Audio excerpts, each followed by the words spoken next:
আজ সেই দিন যেই দিন আমার বর কেঁদেছিল। আমার শাশুড়ি মা খুব খুশি হয়েছিল। আমার শাশুড়ি মা কোল আলো করে এসেছিল আমার স্বামী আমার হাজব্যান্ড।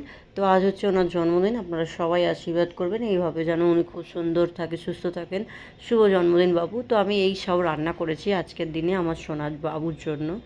তো সব কিছুটাই ওরই ফেভারিট ছিল। যেমন বাঙালিদের স্পেশাল থালি থাকে ৫ রকমের ৬ রকমের ভাজা ভুজি, মাটন, যে চিকেন, রাইস, ফুলকপি আলুর তরকারি, ডাল, পায়েস, মিষ্টি, মানে যেমনটা আপনারা প্লেটে দেখতে পাচ্ছেন। আমি একটু খাইয়ে দিচ্ছি, খাইয়ে দিয়ে একটু ফটো নিলাম।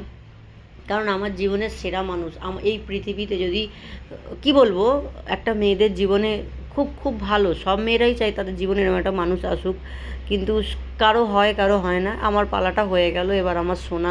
আপনাদের আশীর্বাদে আমিও সেই একজন মানুষ বা সেই একটা মেয়ে যে যে এরকম একটা ভালো লাইফ পার্টনার পেয়েছি, কেয়ার করা পেয়েছি।